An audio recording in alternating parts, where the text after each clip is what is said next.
white America took Caitlin Clark and put her where she's at now. And because of that, she's very successful. She was making a lot of money off the court and all of that good stuff. And no matter what she does, good or bad, she's going to have white America. Like, Caitlin Clark is having a bad season this year. Shooting 20% from three. She's really? Shooting 30% from the floor. Yeah, she's having a bad season this year. But everybody still says she's the best, one of the best players in WNBA. Right, okay. She's still the most popular. White America's going to put her there. Nothing's ever going to be bad said about her. Yeah. And if you know that, and she knows that because we know that, somebody has to have Angel's back. If they're going to be making monkey and gorilla pictures with Angel like they've been doing and it goes viral, if they're going to be talking about her and that, like somebody black on the national media has to, and it ain't fair. It's not fair to put that on Candace because she's just talking about the game as she sees it. And it ain't RG3. RG3 be going against Candace. I'll be going against Angel Reese. Somebody in the national media has to have Angel's back no matter what. Just it. We just riding with her. Whatever she got going on, I'm riding with Angel. Angel in the S tier. I got another WNBA topic later on. Oh, why don't we knock out two birds with one stone? Two birds with one stone? You sure? Yeah, we're on a roll. We have other things to move to. Things. Okay. Well, I mean, if we got to go back to it, I'd rather get it done now. All right, really quick here. We'll speed through this. So you got Candace Parker and Angel Reese, right? So what's going on is Candace Parker was on on her podcast. They started a new platform. Her and another WNBA player. I damn near had the name, but anyway, whose name escapes me. but they were talking, and basically what happened is Candace Parker ranked like WNBA players, and she put them in tiers. Okay, you got all of these current players or all-time current players. Okay, and she has how she did it was the S tier is the very top, A, B, C, D. Right? Sounds like solo leveling.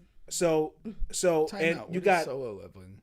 Oh, it's anime. Sorry. What? When you say S, A, B, C, and D. But go ahead. Anime. Oh, anime. Okay. So she put Angel Reese in the C category. So that's like the fourth category. The fourth, right? And she's been receiving like a ton of backlash for it. And here's my thing about it. If you really notice and take count and see, the thing about Candace Parker is I don't think she did this maliciously. And she's a person who's been on TNT, ESPN, all that. She has she knows what she's talking about. She knows the game, even NBA, WNBA, whatever. I just don't think she was paying attention to the climate. My takeaway on it is nobody ranks WNBA players really and on any platform. And it's hard to do because of, somebody's always going to have something. It's not the same as NBA. It's like the NBA guys some will say something, but it's not as deep. That's number one. Number two is my main point. Caitlin Clark has this, she was like in the A tier, right? And the thing about that is, we talked about this many times on the show, white America took Caitlin Clark and put her where she's at now. And because of that, she's very successful. She was making a lot of money off the court and all of that good stuff. And no matter what she does, good or bad, she's going to have white America back. Like, Caitlin Clark is having a bad season this year. Shooting 20% from three. She's fucking shooting 30% from the floor. Yeah, she's having a bad season this year. But everybody still says she's the best, one of the best players in WNBA. Right, okay. She's still the most popular.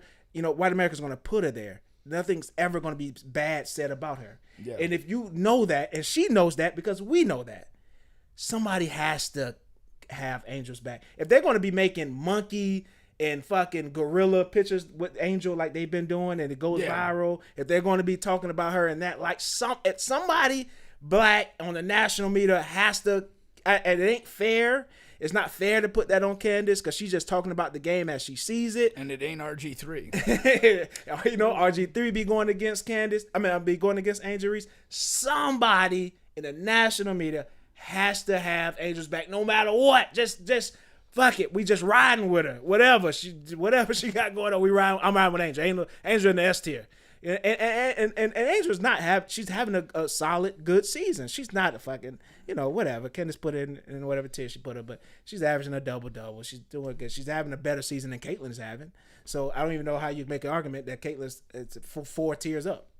But my main point about it is somebody in the national media that's black has to have Angel Reese's back because nobody else does. And not only that nobody else does, everybody's so against her in the, you know what I mean? In that space.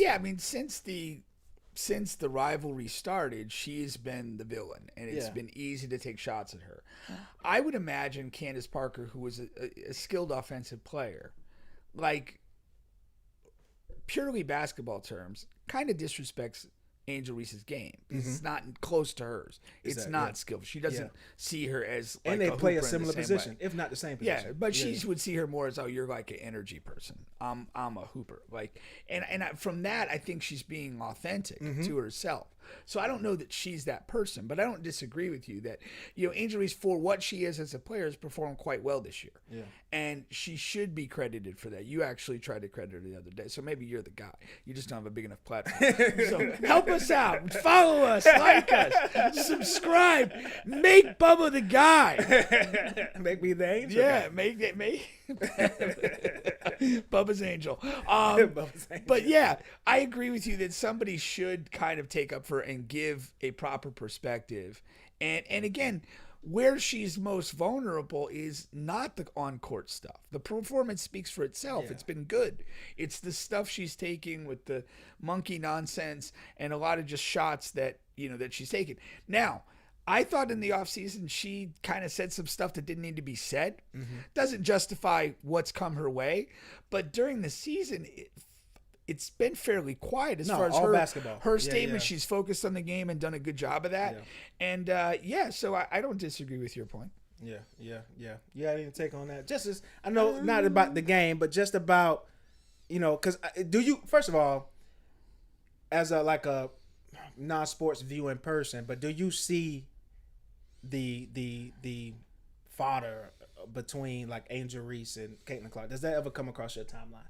Those two names. It does, but I think in sports in general, you're always going to have like the hero and the heel.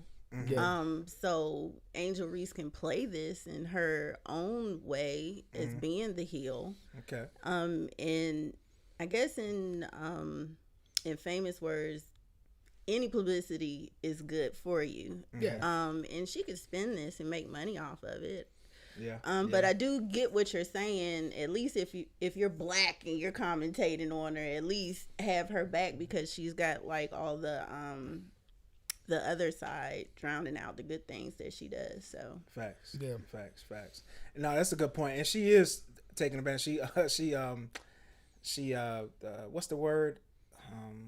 Because the rebounds thing. Remember at first they were saying that the only reason why she averages so many rebounds is because she's all of her missed shots. Miss her own shot and get a rebound. So they started calling it me bounds on Twitter. Oh wow! And she took that and she what's the word I'm looking for? She copyrighted. Yeah, something like that. Yeah, right, lean into it. Yeah, exactly. So she owns that. She owns that term, and she got like Pat Riley and three-peat. There you go. Yeah. Well, that wasn't a good reference though. Yeah. That's too funny. Yeah, no, that's hilarious. I'd love to see the stat. She averages like 10 rebounds a game, but when you take out the rebounds, it's like 6.5. That'd be funny. It would be hilarious. Yeah. All right. So that's good. All right. But I think like, the point you made, like when you're ranking guys, when you're ranking the men's players, there's like this like historical narrative that's existed and kind of like tiers that people fall into, and then when somebody gets good enough, then you kind of like there's an established kind of hierarchy that you then entertain whether that player has entered a particular tier. But anybody that's following men's NBA basketball knows the tiers. Yeah. And so it's easy to come up with frames of reference.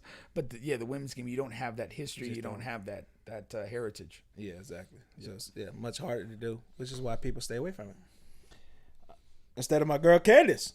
No, but I fools with Candace though. I like Candace. Like you said, it's not she didn't do that in a malicious way. It's just how she sees the game. Yeah. All right.